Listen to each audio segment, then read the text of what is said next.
The Great Gatsby, known as the great American novel to many writers, tells the story of a man named Jay Gatsby and a woman named Daisy Buchanan and the love that they had. Like Romeo and Juliet, Gatsby and Daisy's love is forbidden because of the difference in their social classes. Daisy, as a rich elite, is not able to be with Gatsby, who is poor, and while their love is strong, it never really works out.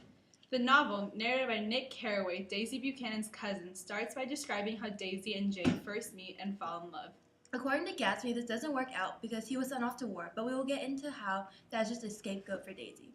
Basically, Daisy moves on and marries the rich man, Tom Buchanan. They live together for 5 years, and soon Gatsby becomes a distant memory for Daisy. However, this is not the case for Gatsby. Even after coming back from World War I, Gatsby never forgets love that the two shared and devotes his life to trying to bring back that love. He moves near Daisy and throws huge, extravagant parties, hoping that Daisy, or someone who knows her, will wander in.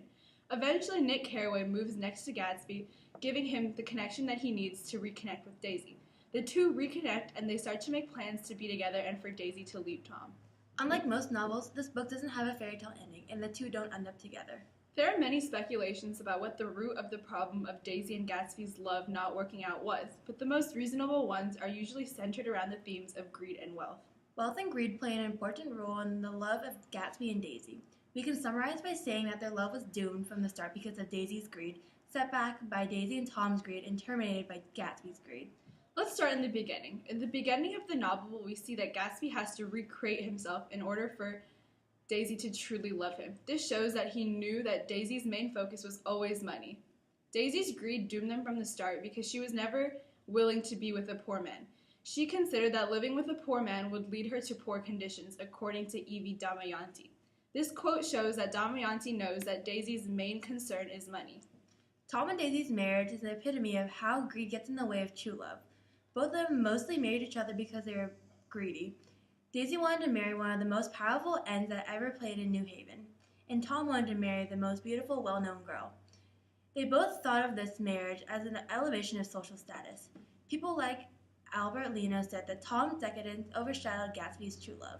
This quote speaks to the point that Daisy is greedy because she cared more about being with a wealthy person than being with someone she truly loved.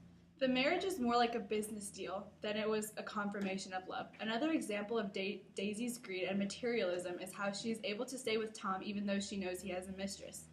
When we find out on page 19 that Tom's got some woman in New York, the readers are left curious as to why Daisy, described as someone who is beautiful and glowing, is still with Tom and she can definitely find someone else.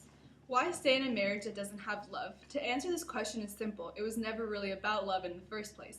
Daisy made herself believe that she loved Tom because she was in denial of her own greed. She made herself love Tom because she couldn't believe that she married someone who she didn't love. Later, when she reconnects with Gatsby and she cries because of his shirts, this is Daisy secretly being mad at herself. When she says, "They're such beautiful shirts, it makes me sad because I've never seen such beautiful shirts before." We can see that this is just her greed being the best of her. She sees now that Gatsby has more than Tom, and now she wants Gatsby. Towards the end of the novel, it is Gatsby's greed that effectively terminates his and Daisy's relationship because it is what caused Gatsby and Daisy to get into a fight. We see this in the scene where Daisy finally works up the courage to tell Tom that she no longer wants to be with him and that she loves Gatsby. She tells Tom this, yet Gatsby isn't satisfied. He wants Daisy to say that she never loved Tom. This creates tension between Gatsby and Daisy because she is not able to say this. At one point, she did love Tom. Gatsby continues to pressure Daisy to say that she never loved Tom, and when she can't, she points out his greed by saying, "Oh, you want too much." Once this happens, it becomes very clear to the reader that Daisy's feelings for Gatsby are not equivalent to Gatsby's feelings for Daisy. There's also a lot of irony in this scene because Daisy accuses Gatsby of being greedy when she herself is probably the greediest character of them all. Okay. People like Sherry Hollow say that she is incredibly materialistic. This is shown in the way that Daisy was able to erase her and Gatsby's past with Tom's money and wealth. When Jordan tells the story of how Daisy and Tom got together, the main thing she talks about is what possessions she has and what he gave Daisy, showing that the materialistic mindset that Anna Whitlick talks about extends past just Daisy and to her friends as well. When Jordan tells the story, she says, He came down with 100 people in 4 private cars and hired a whole floor of the Seabass Hotel, and the day before the wedding, he gave her a string of pearls valued at $350,000. She fails to mention any details about what Daisy liked about Tom's personality and the connection that they had, and this is probably due to the fact that there was no connection or intimate details to share in the first place. It is also ironic when Daisy accuses Gatsby of being greedy because everyone in the room at the time knows that she's greedy, including Gatsby and Nick.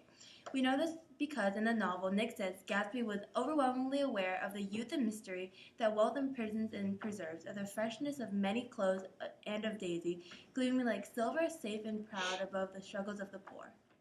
We can see in this quote that both of them know that Daisy considers herself to be above poor people and that she believes that money is what defines a person.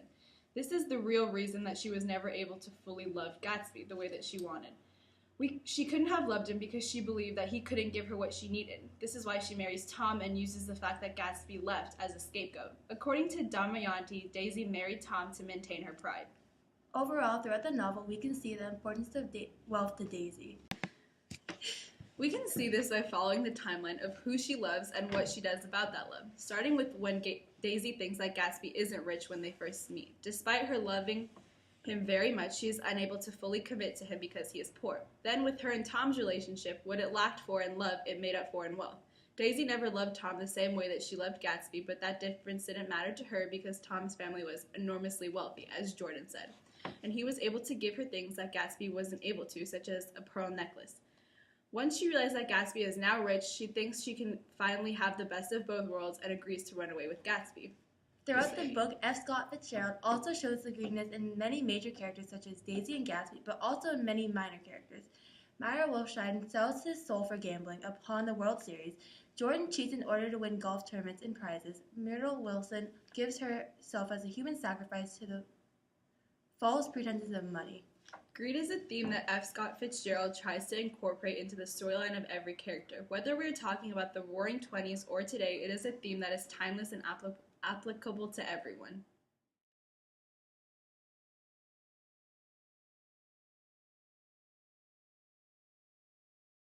At one point, she did not. Maybe you should just swap her out for me, because I tried to give her as little lines.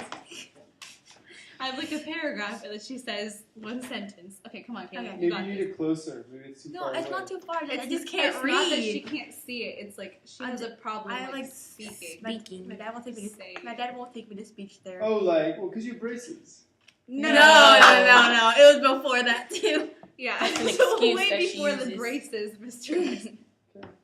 okay. Okay, so Sounds let me good. remind you, Mr. Eisner, we're reading from the Right. screen, and Maybe increase the font size. no, it's big. It's a It's big like you size. can't. She can't speak. Well, it's still going. Okay, this is.